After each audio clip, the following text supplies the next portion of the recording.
A graça e a paz de Jesus seja com todos vocês, amém? Amém. Aqueles que não passaram lá para ajudar a becar, como é que foi? A passagem de ano foi boa? Tranquilo? Agradável? Bom.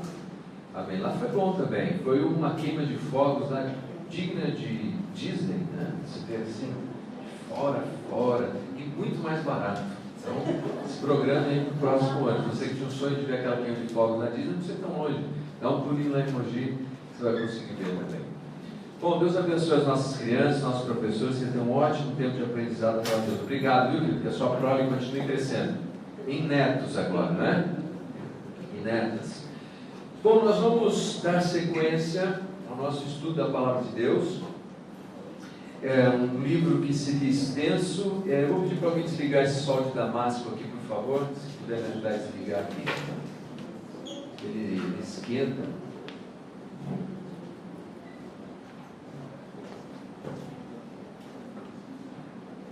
Me atrevi, porque essas maquininhas, cada uma tem um jeito de fazer. Um dia eu vi o rapaz tentando desligar, e ele bravo que não desligava, e lá atrás está escrito assim, aperte a segunda vez o botão, né? E ele segurando não ia. Então cada um tem um jeito, melhor não arriscar. Obrigado, viu? Bom, vamos fazer o seguinte, vamos imaginar como é que nós lidamos com a vida de maneira geral. E me parece que é um padrão da humanidade isso, nós somos nostálgicos. A gente tem a tendência de olhar para trás e dizer que aquela época era melhor do que a época presente.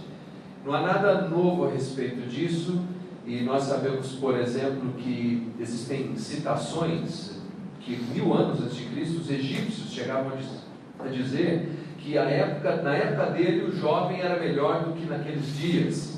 Então, veja você que é normal pensar esse tipo de coisa, que na nossa época, quando nós éramos crianças, quando nós éramos jovens, ou quando a igreja, essa é outra coisa nostálgica.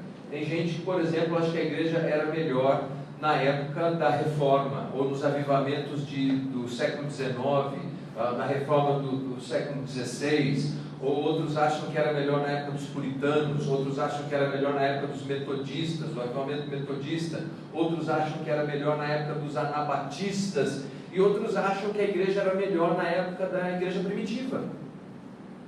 Você já deve ter ouvido falar disso. Ah, se nós apenas fôssemos como era a igreja primitiva, a igreja do primeiro século, será que era melhor?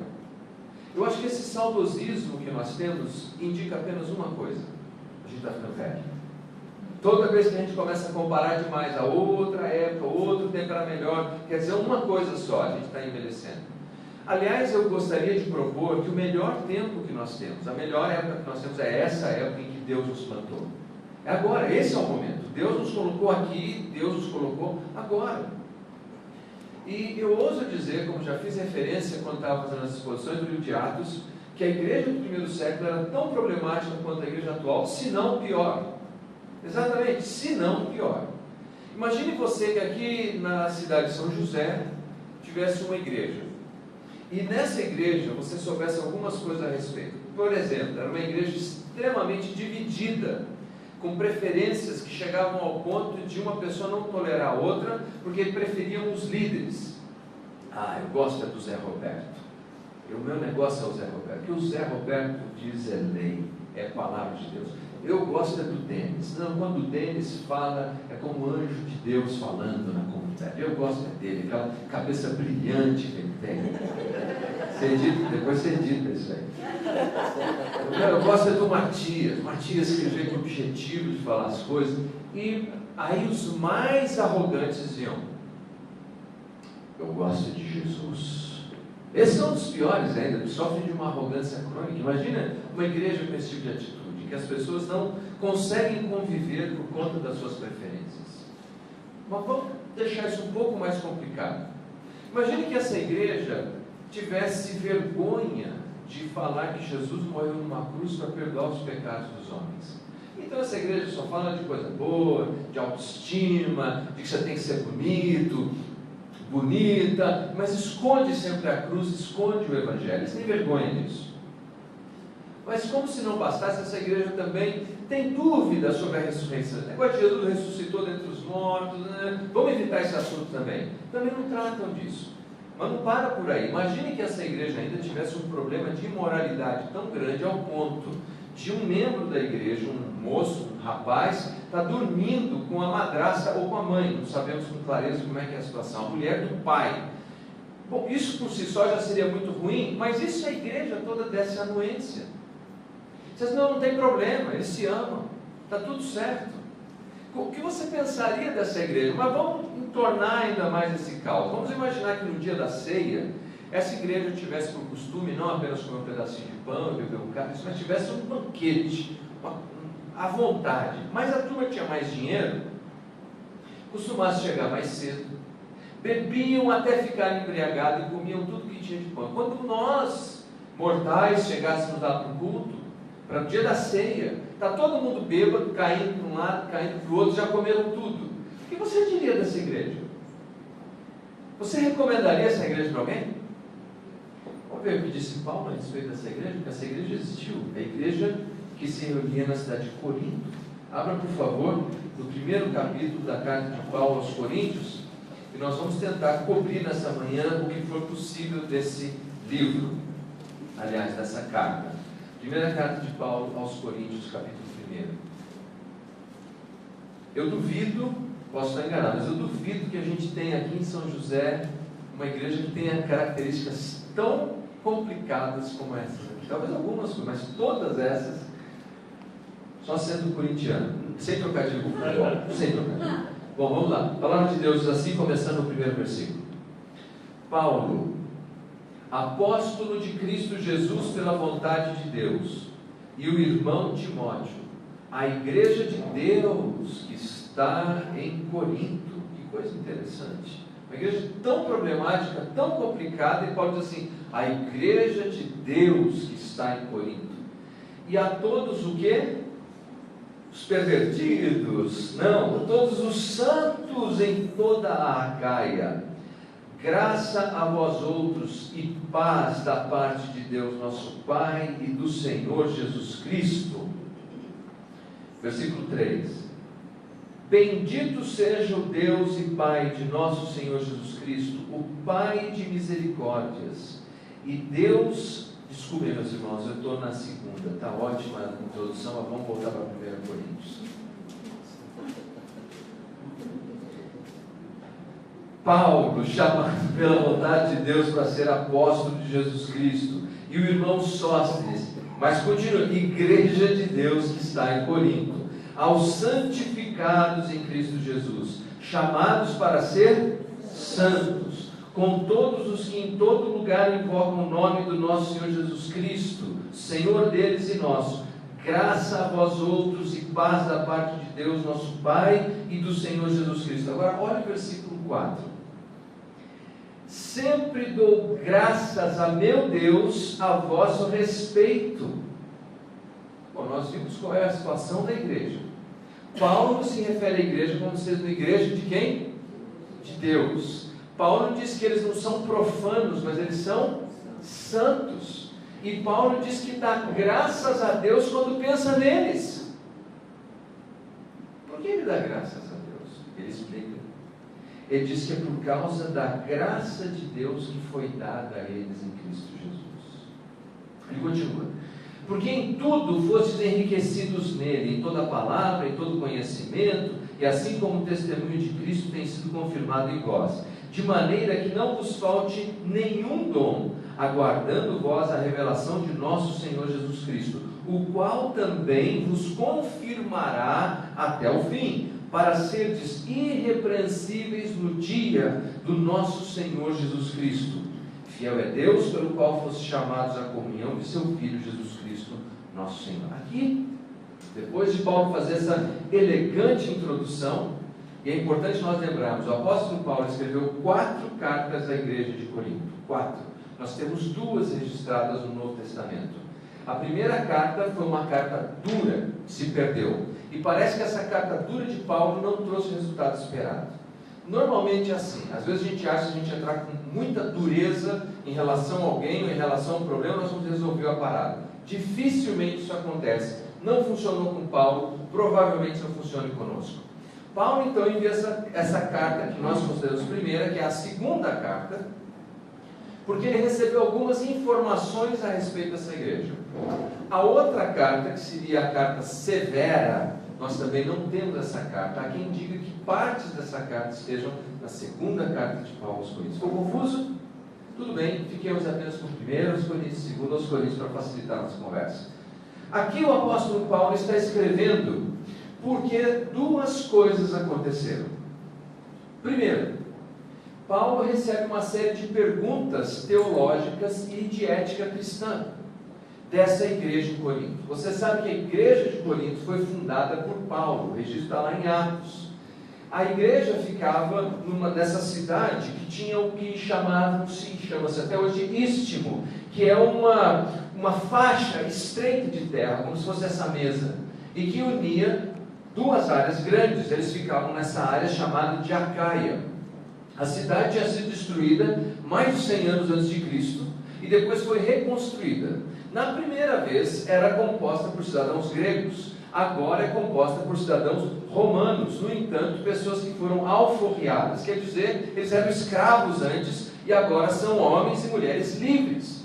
Mas há uma implicação muito séria do ponto de vista social quando isso acontece. Alguém que nunca lidou com a liberdade, quando se vê livre, tem dificuldade para discernir entre o que é liberdade e o que é libertinagem, entre o que é apropriado e o que não é apropriado. Por exemplo, uma criança, um jovem, um adolescente que vai crescendo, protegido pelos seus pais, mas que não aprenda a gradativamente lidar com liberdade, quando se torna um adulto, ele tem dificuldade em discernir entre o que é liberdade e o que é libertinagem. E a igreja de Corinto cresceu assim, composta de pessoas que de repente se tornaram livres, ou foram colocados em liberdade, ou conquistaram a liberdade, ou compraram a sua liberdade, e estão aqui vivendo como fruto do ministério do apóstolo Paulo, com alguns problemas. Como a cidade ficava nesse istmo, as embarcações que vinham do norte ou do sul tinham maior facilidade de fazer uma viagem até a metade do caminho.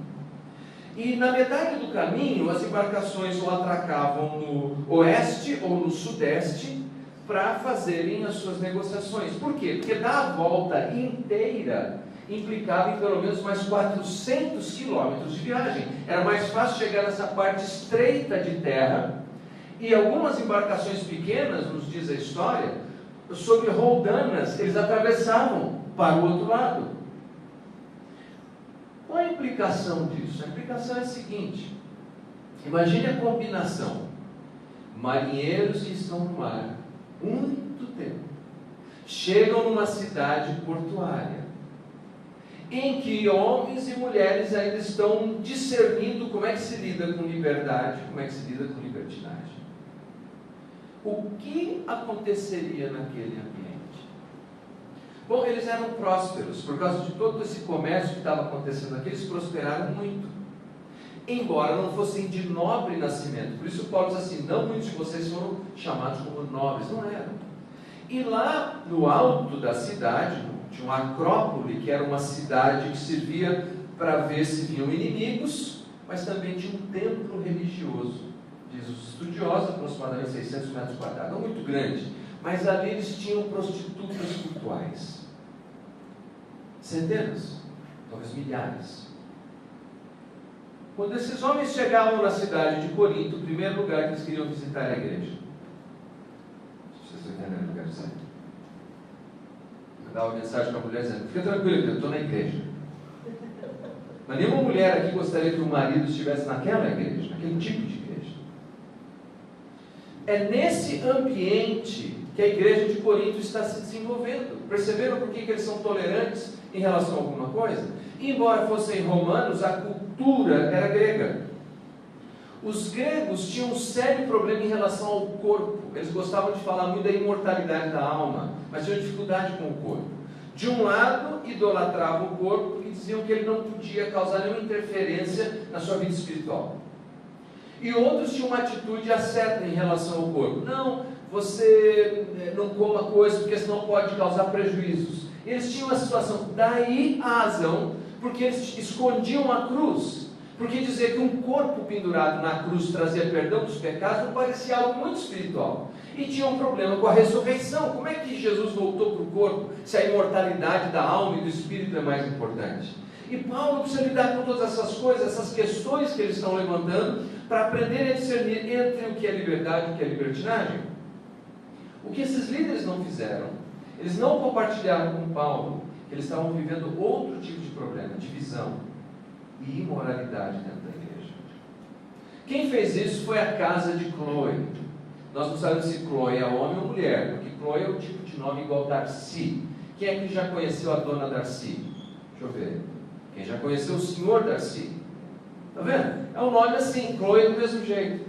Coitado dos telemarketers ali, por favor, eu posso falar com o seu Darcy? É a senhora Darcy falando. É um desse tipo de problema. Chloe não era diferente. Não sabemos se é homem ou mulher, mas sabemos que a casa dele foi quem levou para Paulo, não questões teológicas, mas problemas reais de comportamento cristão. Você sabia que muita gente gosta de se esconder atrás de questões teológicas? Não, mas me explique sobre a questão da pneumatologia, da soterologia, e disso e daquilo, mas não abre para a realidade do problema. Ele está vivendo com sérias questões de pecado. Que a sua vida precisa passar por um reajuste espiritual. Então ele prefere discutir liturgia, discutir doutrina, ao invés de tratar do que realmente está pegando. Mas a turma de Chloe foi lá e falou para Paulo: Paulo, além dessas questões aí que te levantaram doutrinárias, tem esse problema aqui moral. A igreja está dividida entre os seus líderes. E a igreja está tolerando essa relação incestuosa. Paulo cita claramente o nome de Chloe aqui. Eu não sei como é que ele ficou na igreja depois, imagina. Pessoal, quem me contou essa história foi o Chloe, a casa dele que contou. Sabe por quê? Eu penso assim, várias vezes no meu trabalho pastoral vem alguém e traz um problema. Eu vou pegar um nome, traz um problema de Artaxerxes. O irmão Artaxerxes está com esse problema, está fazendo assim, assim, assim. Aí eu pergunto para a pessoa: eu posso procurar o irmão o Xerxes, por isso que ele tem a versão curta também. Eu posso procurar e dizer que você me contou esse problema? Na maioria dos casos, qual você acha que é a reação? Não. Isso? Não pode. Então, isso me parece apenas uma fofoca sofisticada. Porque há um princípio bíblico de que se eu sei que algo está errado com o irmão, primeiro eu vou ao irmão e só vou procurar uma terceira parte se essa situação não foi resolvida. E eu vou dizer para essa terceira parte: olha, eu vou lá e eu vou sustentar com você esse problema, porque o objetivo não é expor ninguém, mas restaurar alguém. Amém? Estão comigo? Então Paulo, ele certamente fez esse tipo de abordagem, falou: tudo bem, eu vou citar o seu nome lá. Pode citar, e foi o que ele fez. Então, ele sugere aqui no versículo 8, depois de ter feito todos esses elogios que diziam a respeito daquilo que Deus tinha feito em relação àquela igreja: Deus fez de vocês igreja de Deus. Deus deu a sua graça, Deus deu dom a vocês, Deus vai preparar você, Deus vai confirmar vocês. Isso não é uma possibilidade, assim, talvez Deus confirme. Paulo está dizendo: Deus confirmará vocês. Mas ele diz assim: para serdes irrepreensíveis. Vocês ainda não são irrepreensíveis. Nem nós somos. Nem ninguém é irrepreensível. Até aquele glorioso dia. Todos nós, toda igreja, todo indivíduo cristão ainda está sujeito a ser repreendido, a ser corrigido à luz da instrução das Escrituras. Bom, qual é o primeiro assunto que Paulo então vai tratar? O primeiro assunto era o problema da divisão. Veja só o versículo 10. Rogo-vos, irmãos, pelo nome de nosso Senhor Jesus Cristo, que faleis todos a mesma coisa, e que não haja entre vós divisões. Antes sejais inteiramente unidos na mesma disposição mental e no mesmo parecer.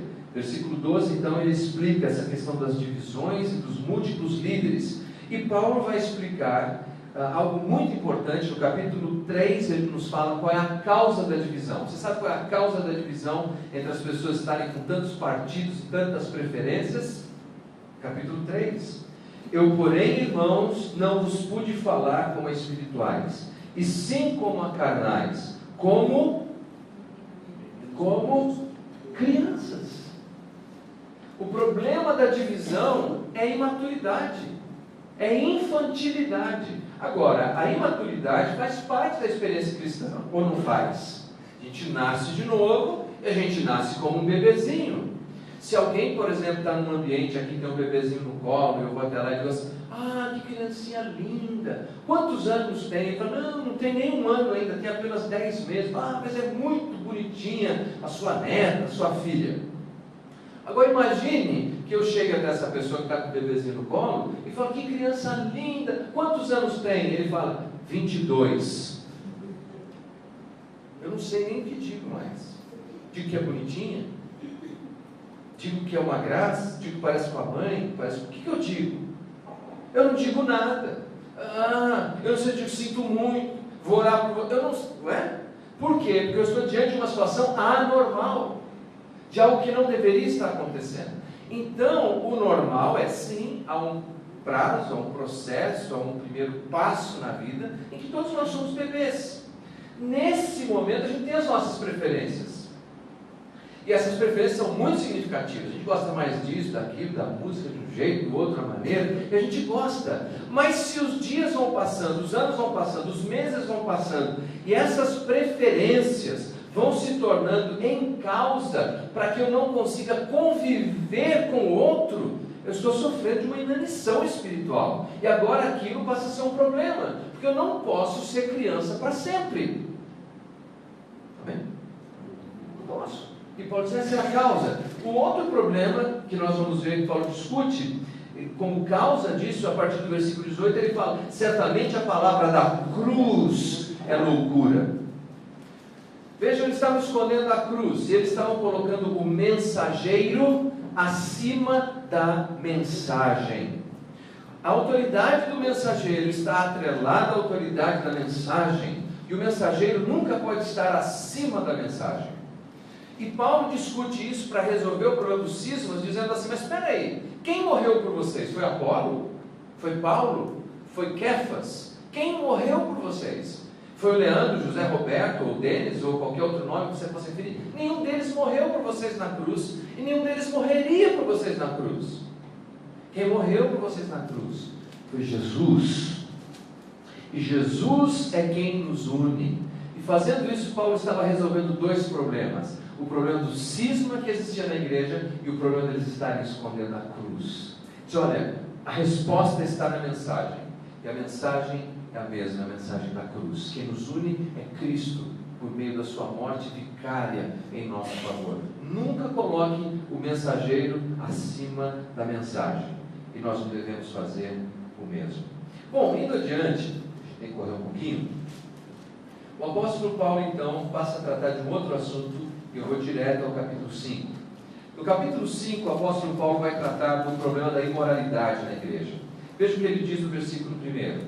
Geralmente se ouve que há entre vós imoralidade tal. Quando você encontra isso daqui na Bíblia, o negócio é forte. Deus amou o mundo de tal maneira, que assim, não dá nem para descrever mais. Imoralidade tal.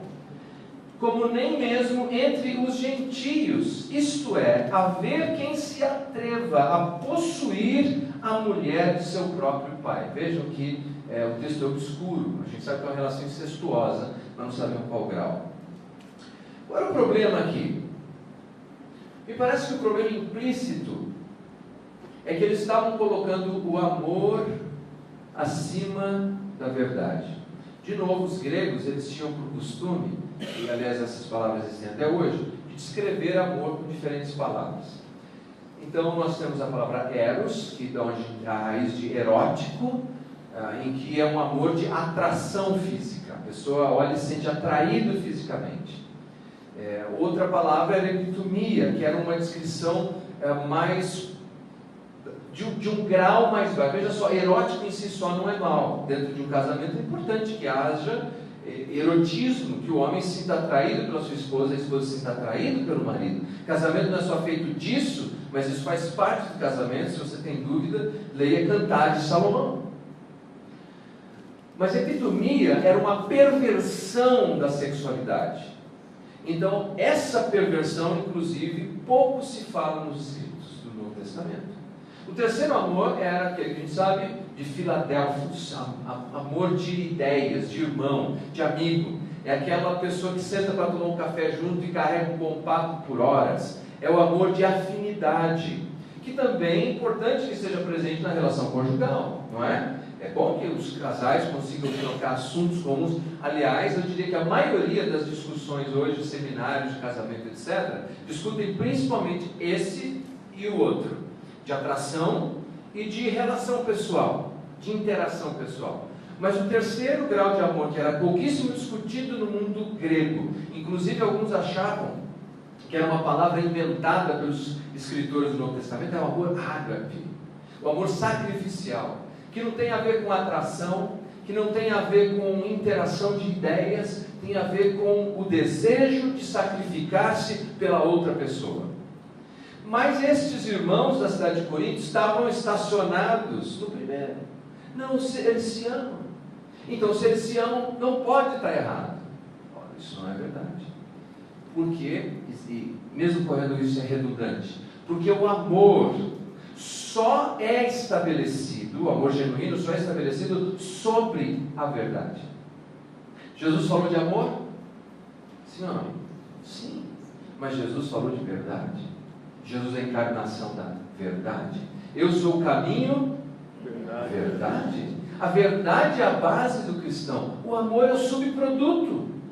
Porque não existe amor verdadeiro, legítimo, sem o alicerce da verdade. Por exemplo, mesmo na lei dos homens, secular, aqui os advogados de plantão me ajudem, o Código Civil, até onde me recordo, estabelece que se um relacionamento conjugal foi iniciado sob uma grande mentira, tem um prazo para que aquilo seja, não é divórcio, anulado. Por exemplo, o rapaz conhece a moça e fala para ele, tem um óculos, fashion, tudo isso. Você imagina ele fala, não, eu sou artista plástico, eu viajo à Europa, fazendo as minhas exposições, e a moça, que coisa linda, e se apaixona, e aí eles constroem um relacionamento, e depois ela descobre que não é nada disso, que ele mora em Mogi, e que ele trabalha perto da estação de Jundiapeba, em Mogi. Não há nada de errado com isso, e a atividade profissional dele é vender churrasco na porta da estação. Tem alguma coisa errada com tudo isso? Morar em Mogi, vender churrasco na porta da estação? Nada. Mas ele não tinha o direito de construir aquele relacionamento sobre a mentira.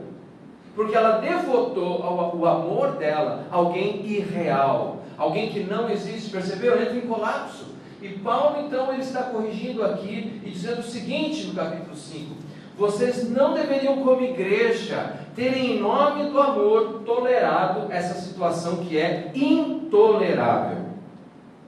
Perceberam? Às vezes a igreja pode ser isso, a gente quer tolerar o intolerável em nome do amor. O amor só é estabelecido autenticamente sobre a verdade. É chegar e dizer, olha, isso está errado, eu amo você, mas o que você está fazendo está errado. Pais que fecham os olhos para aquilo que os filhos estão fazendo de errado, não estão edificando sobre o alicerce da verdade. Logo, isso não é amor. Isso é algo que vai causar uma destruição naquele indivíduo. Tudo bem? O amor exige que haja correção. O amor exige que haja algum grau de confrontação. O amor exige autenticidade, honestidade e transparência. É isso que Paulo disse que deveria acontecer ali. Bom, no capítulo 6, a gente tem que acelerar. No capítulo 6, o apóstolo Paulo vai discutir um outro problema difícil. Era a questão do litígio entre os irmãos. Eu disse que eles têm uma cultura grega, mas são pessoas, uma cidade romana em natureza. De onde é que vem todas as tradições jurídicas que nós temos? Dos romanos. O romano tinha essa cultura. Estava conversando com a Júlia outro dia, que lá nos Estados Unidos eles têm essa cultura. Você vai comprar um café, está escrito no copo, cuidado, conteúdo quente. Mas claro que está quente, mas é porque se eu me queimar com café, ao suio, o processo você é comum lá. Então tem todo tipo de informação. Você pega se você apanhar, por exemplo, uma dessas piscinas infláveis, o texto em inglês é muito mais rigoroso nas suas explicações do que em português. Assim, cuidado, se você escorregar, você pode quebrar uma perna, um pescoço, quebrando o pescoço, você pode morrer. Porque senão, alguém pode processar e falar, não, você não disse que podia quebrar a perna, você só disse que podia cair. Você não disse que podia quebrar o pescoço, se quebrar o pescoço, morre. E dá ação. Eles tinham uma cultura assim. Se tinham qualquer tipo de diferença, eles já levavam imediatamente para os tribunais, para resolver diante do homem da capa preta. Era assim. Tudo era resolvido assim. E Paulo, a discussão básica que ele faz, vamos ver aqui alguns pontos, porque não dá para a gente ver tudo. Versículo 3, Paulo usa como uma analogia escatológica, dizendo, nós não julgaremos até os próprios anjos. Ele quer dizer, será que a gente não deve tratar dessas questões de irmãos internamente? Porque a gente vai ter esse grau de responsabilidade no futuro. Ele vai em frente.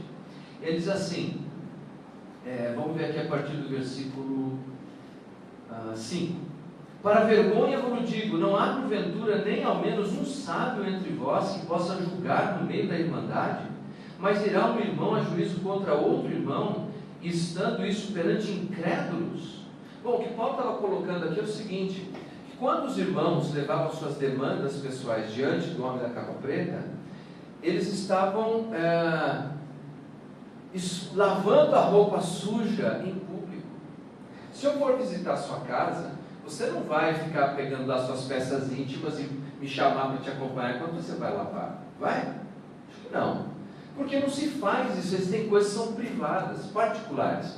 E Paulo estava dizendo para aquela igreja que se eles deixassem essas coisas extrapolarem publicamente como estava acontecendo, isso causaria um prejuízo ao Evangelho. Causaria um prejuízo à igreja. Então Paulo dá seguimento e diz assim, versículo 7, só existir entre vós demandas já é completa derrota para vós outros. Ele está dizendo, se vocês entre as partes não conseguem chegar num acordo antes de ir para o tribunal, obrigado, eu disse ir para o pau, vai ser mais bonito, ir para o tribunal já é uma derrota, e é verdade. Ele vai adiante e diz assim, porque não sofreis antes a injustiça, porque não sofreis antes o dano. Paulo não está negando que a gente tem direitos. Paulo está dizendo que existem circunstâncias na vida que em nome do Evangelho, em nome da igreja, é melhor a gente arcar com o dano e com o prejuízo. Eu sei o que é isso, já passei por isso e arquei com o dano, não porque eu sou melhor e mais bonzinho que ninguém, eu pensei em homicídio muitas vezes.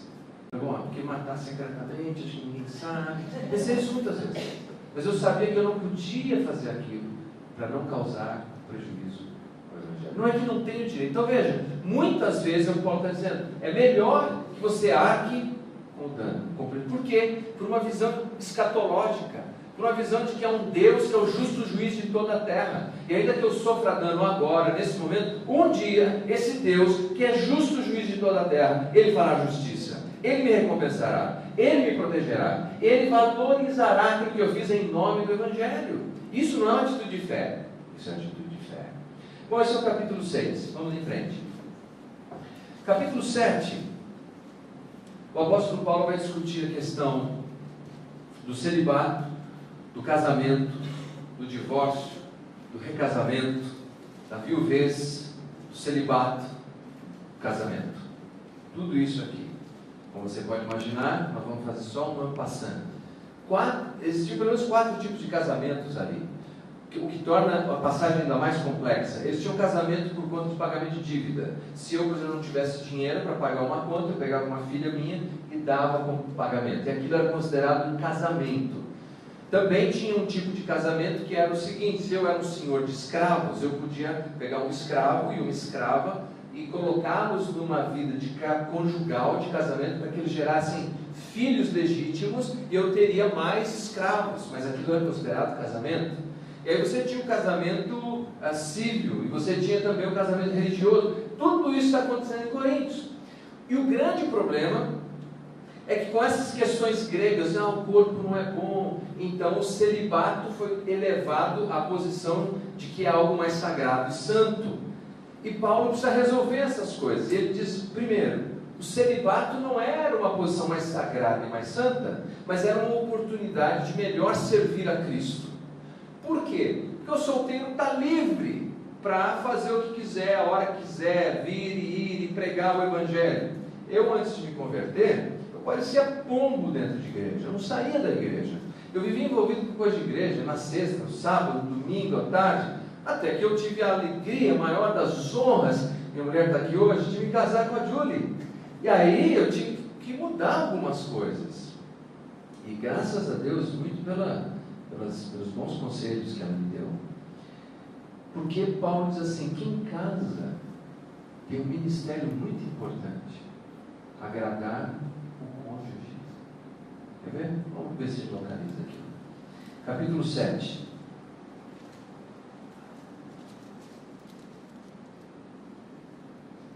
Vamos ver a partir do versículo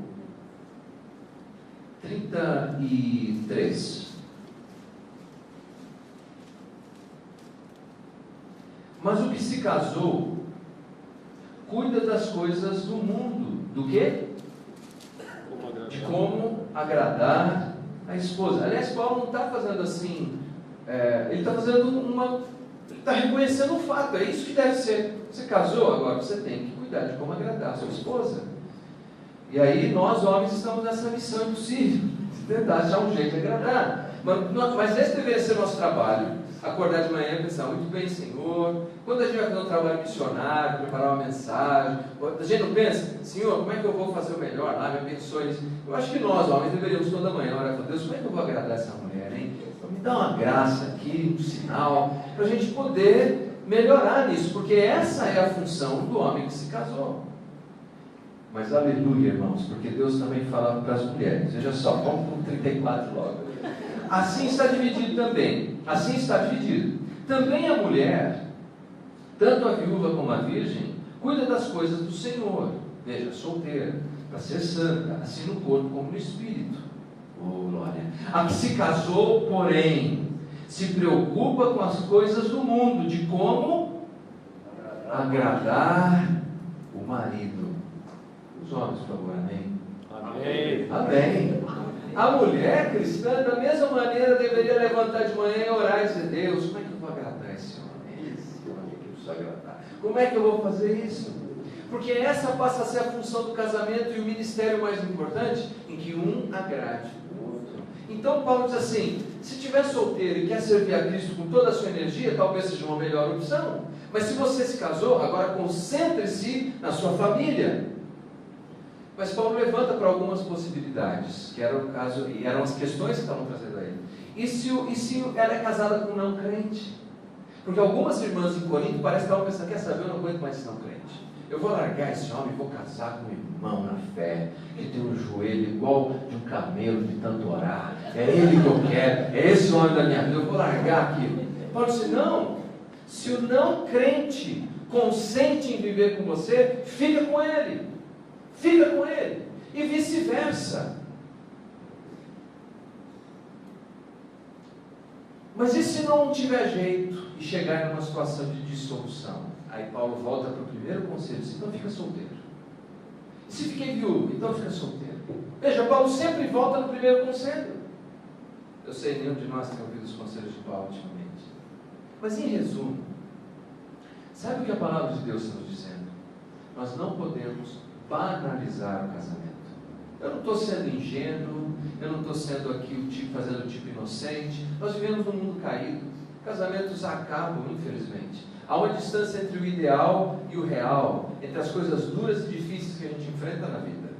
Mas o que nós não podemos permitir, seja o que for que a gente esteja vivenciando na vida, é permitir que o casamento seja banalizado.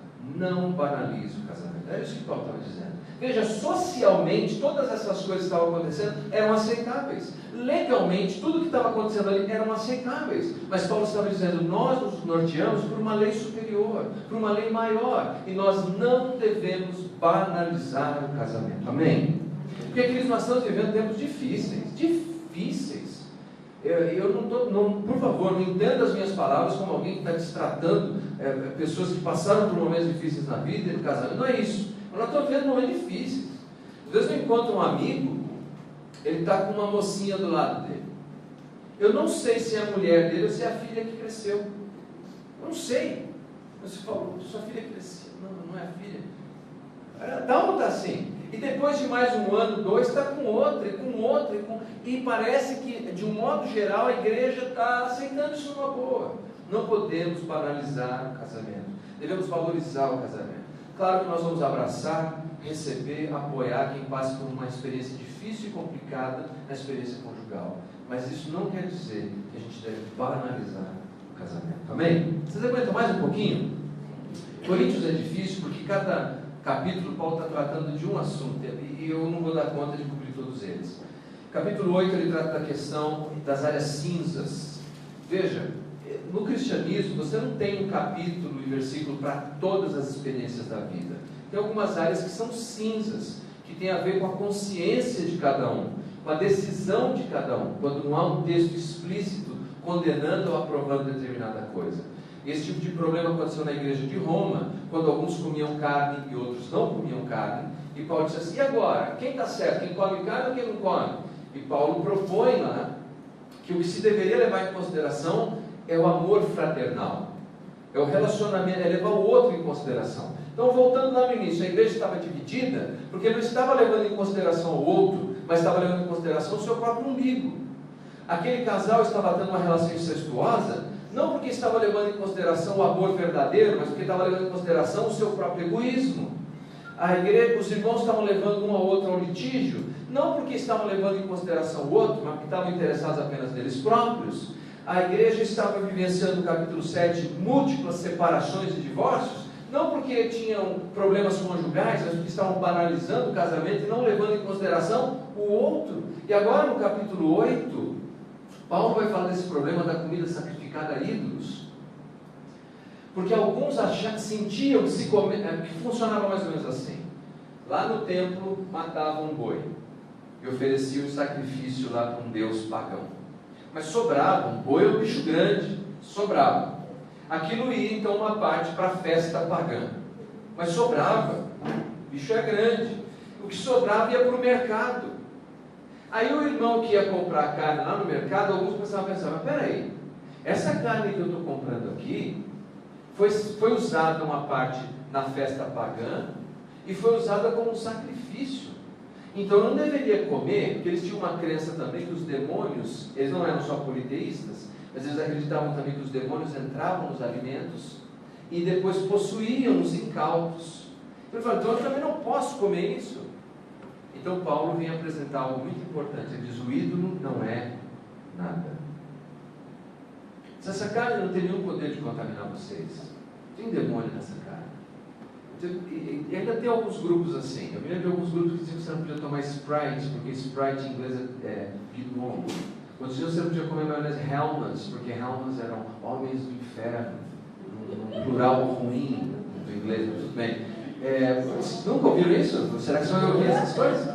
É a mesma ideia, veja que incrível, mas é a mesma ideia que volta lá no primeiro século, o mesmo conceito, de que de alguma maneira, na hora, Paulo diz assim, nada disso pode afetar vocês cristãos, porém, você deve levar em consideração o irmão mais fraco. Tem irmão que é mais fraco, tem irmão que é mais frágil, e a sua liberdade pode causar um prejuízo a esse irmão mais fraco, porque ele é tão fraco que ele pode começar a achar, então se não tem problema, eu vou logo lá no culto pagão. Não tem gente que é assim? Não é? Ele é de extremos, é 8 ou 80. Você fala, não, isso aqui não tem, não tem, então eu vou lá, então eu vou fazer tudo. Se pode, agora pode tudo. Eles falam assim. Então Paulo diz, cuidado com essa gente. Existem coisas que dentro da sua liberdade são aceitáveis, para ele não, então não ofenda o irmão, não tente convencer o irmão, não fica forçando a barra, deixa ele. Eu conheci alguns irmãos que já me relataram que tiveram dificuldade, por exemplo, de dormir em hotéis em que tivesse muitas imagens de deuses de outras confissões religiosas. Ele me contou, cadê? Tá bom, e que mudou, inclusive foi para outro hotel, tudo bem? consciência. Eu não posso atentar contra a consciência dele, nem ele deve atentar contra a consciência dele, mas eu te digo uma coisa, eu estive na Índia, não dá para estar num lugar mais politeísta e idólatra que aquilo, e eu dormi bem, em todos os lugares, arrumaram até uma carne de vaca no mercado clandestino, eu comia a vaca lá na Índia também. Só não dormi muito bem porque puseram um amigo, que é um jamaicano chamado Wilfred James, para dormir no mesmo quarto. E ele roncava. A única coisa que me causou lá foi isso. Só o resto nenhum problema. Mas vejam, o fato de eu me sentir à vontade livre não me dá o direito de constranger aquele irmão que não se sentia à vontade, não se sentia livre. Tudo bem? Então, área cinza. Bom, eu tenho essa opinião. Como é que a gente convive? Amor. E Paulo fala disso no capítulo 8. Ele fala sobre um amor que edifica, que põe as pessoas para cima, que faz bem ao outro. Capítulo 9, Paulo discute o seguinte: é legítimo que um obreiro receba dinheiro para pregar e ensinar o Evangelho? Problema nos nossos dias, especialmente quando sai na capa da Veja aquelas coisas terríveis. É legítimo ou não é legítimo? Veja, naquela época já estavam discutindo isso. E Paulo diz, sim, é legítimo. E ele descreve, inclusive, aquele processo do boi que debulha. Lembra-se que o boi colocava para uma moinha, ficava esmagando os grãos ali, e o boi, pobrezinho, às vezes baixava para comer alguns. Mas tinha gente que era tão muquirana, era tão sovina, que ele amarrava a boca do boi, para que não comesse nem dos grãos que estavam ali. Isso está errado, gente. Quem planta vinha tem direito de comer da vinha, quem moe os grãos tem direito de comer, mas não tem direito de comer tudo. Não tem direito de comer a vinha inteira e não tem direito de comer todos os grãos. Não tem direito de virar gafanhoto. Hoje, a Bíblia fala de devorador, tem pastor virando devorador. Quer comer tudo. Não é bíblico, é errado. Mas é legítimo que quem se dedica integralmente ao ministério receba por isso. Aqui nesse texto o apóstolo Paulo diz o seguinte, mais uma vez falando de direito, ele fala, porém eu abri mão desse direito. E muitos obreiros abrem mão desse direito por causa do nome de Cristo ou por causa das circunstâncias da igreja. Mas o fato de eu ter aberto mão desse direito não quer dizer que seja legítimo para que outras pessoas recebam. Eu poderia falar horas sobre esse assunto, mas vocês vão pensar que eu estou advogando em causa própria no capítulo 9.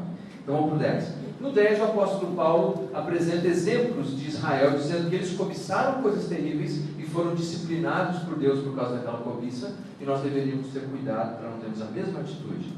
No capítulo 11, o apóstolo Paulo vai discutir na primeira parte uma questão que nós precisaríamos realmente de bastante tempo, que é a questão da modalidade, a diferença entre homem e mulher, inclusive dentro da estrutura eclesiástica. Paulo vai discutir isso.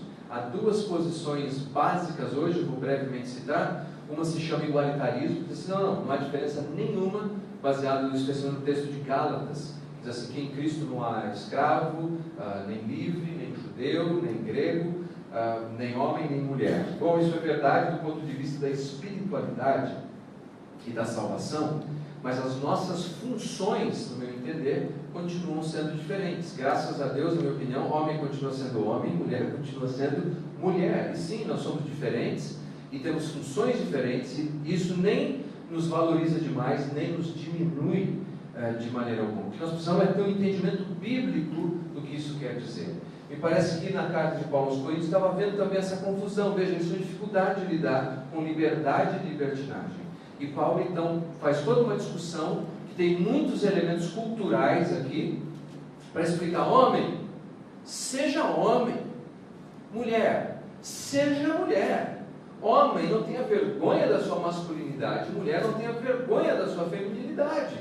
Está acontecendo um processo aqui, que também acontece hoje, a masculinização das mulheres, a feminização dos homens. E a igreja não pode deixar isso acontecer, ainda que essas expressões se deem de maneira simbólica, mas é importante que isso fique claro. No capítulo 12 em diante, o apóstolo Paulo passa a discutir a respeito dos dons espirituais, e eu gostaria de discutir vários pontos aqui, mas vou marcar um dia para ficar várias horas falando sobre isso. Vou resumir apenas dizendo o seguinte: nesse capítulo ele fala de 9 dons, mas são 4 listas que falam de dons no Novo Testamento. Romanos 12, Efésios 4, primeira carta de Pedro, capítulo 4. Aqui nós temos alguns. O ponto mais importante dessa passagem, a meu ver, é que cada crente tem pelo menos um. e que o objetivo fundamental do dom não é a edificação de si próprio, mas é a edificação do outro. Eu devo usar o dom em comunidade que faça bem ao outro, não que faz bem a mim. Quando eu me converti, a sugestão que me dava é que eu deveria sair buscando dons que fizessem bem a quem? A mim. Quando a Bíblia diz que eu devo buscar servir por meio dos dons que Deus me dá, usar dons de maneira que faça bem ao outro. Estão percebendo a questão de eu, o outro? É o tema da carta. Então, no capítulo 13, Paulo apresenta o elo das soluções: amor. Ainda que eu fale as línguas dos homens e dos anjos, se não tiver amor, serei como o bronze que soa e como o símbolo que retine. Veja você, que mesmo a igreja com problemas, nos brindou Deus com um texto tão lindo como esse de 1 Coríntios capítulo 13. Numa igreja com tantos problemas, Deus nos brindou com uma defesa tão linda sobre a cruz de Cristo nos primeiros capítulos. Numa igreja tão problemática como essa, Deus nos apresenta pela instrumentalidade de Paulo, capítulo 15, uma defesa linda da ressurreição de Cristo e da ressurreição dos santos. Deus usa igrejas com problema, Deus usa problemas na nossa vida para fazer florescer aquilo que é belo. A gente tem que agradecer até Deus por causa dos problemas, das dificuldades, das divisões, dos problemas que vêm ao nosso encontro, porque disso, se a gente estiver aberto, Deus pode trazer pérolas maravilhosas, como essas que encontramos aqui. O resumo da ópera, a solução para Corinto, é a mesma solução para a igreja de hoje: amar. No capítulo 14, Paulo continua discutindo os dons. Capítulo 15, ele fala da nossa motivação. Por que vale a pena servir a Cristo? Se há tantas dificuldades, se há tantos problemas. Versículo 58 lhe diz: portanto, meus amados irmãos, sede firmes e inabaláveis. Estou no capítulo 15. Inabaláveis e sempre abundantes na obra do Senhor, sabendo que no Senhor o vosso trabalho não é vão. Porque a vida não acaba aqui. Nós estamos aqui de passagem. Nós estamos aqui de passagem. Recentemente uma pessoa me falou que um amigo puxou para ele uma trena. Ele falou: quantos anos você acha que você vai viver? Aí o amigo mesmo puxando a trena disse: vou dizer que você vai viver 80. Pois 80 centímetros. Quantos anos você tem? A pessoa disse: tenho 50. Falou: bom, falta 30. Você acha que você vai viver os próximos 30 muito bem ou mais ou menos? Vamos dizer que você vive os próximos 20 bem? E a trena ficou pequenininha. Falou: isso aqui, ó. O que você vai fazer dessa vida que você tem? Agora, se a vida só acaba aqui, não faz sentido. Mas se a vida continua, se há ressurreição, se Jesus voltará, então tudo faz sentido. Faz sentido abrir mão das minhas preferências, dos meus sonhos, dos meus egoísmos pelo outro. Faz sentido acordar de manhã e pensar: eu vou agradar minha mulher. Faz sentido acordar de manhã e falar: eu vou agradar meu marido. Não porque o meu trabalho aqui, porque para ele e para ela pode ser vão, mas no Senhor tudo que eu faço não é vão. Viver em igreja é complicadíssimo, mas só faz sentido se a vida não acaba aqui.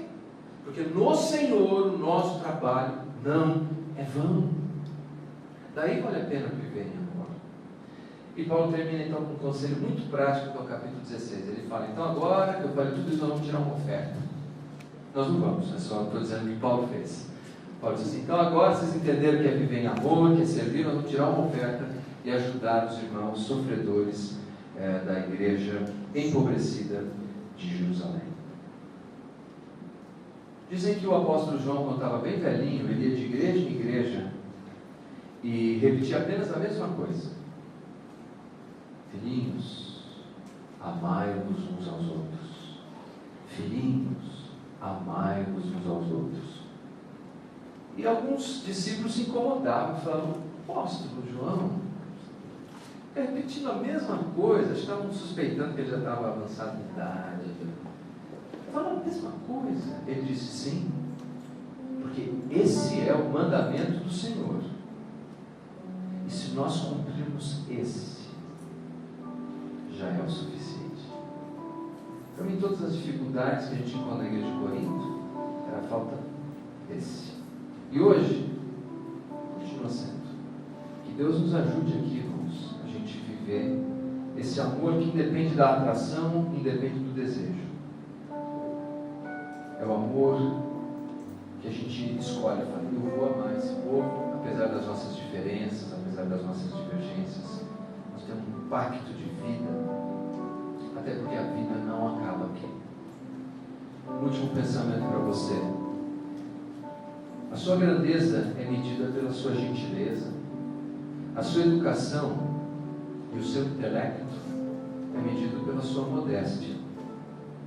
A sua ignorância é traída pelos prejuízos que você causa.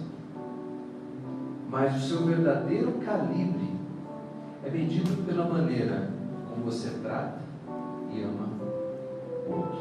Vamos ver, pé.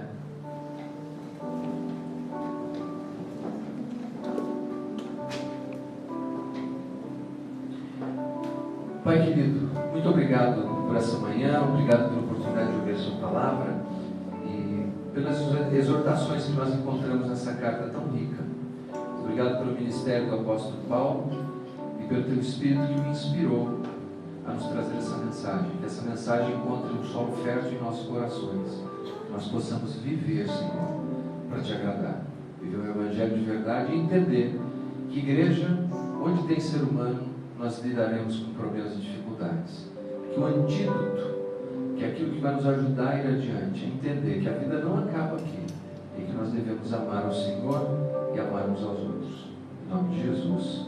Amém. E por falar em amor, há um casal, Márcio e Gerlane, estão completando 25 anos. Eu vou chamar eles para vir aqui na frente. Nós vamos fazer uma oração por eles. Gente, 25 anos merece uma salva de palmas, não?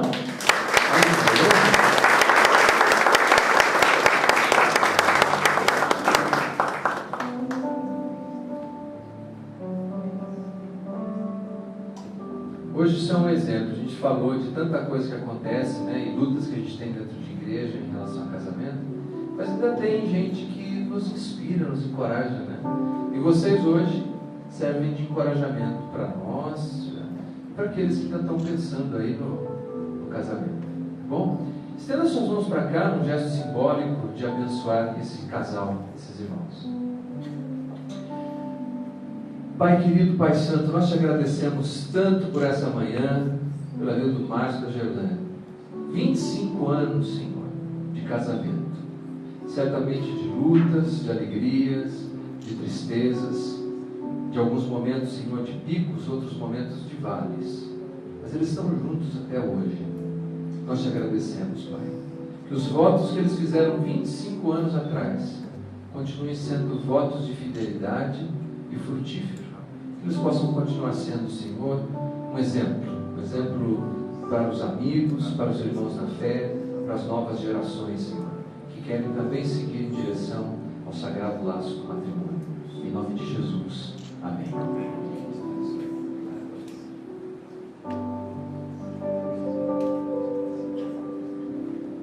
Que o amor de Deus Pai Todo-Poderoso, a graça infinita do Senhor Jesus Cristo, a consolação, o encorajamento do Espírito Santo de Deus esteja sobre a sua vida, não somente hoje, mas para sempre. Ótima semana em nome de Jesus. Obrigado.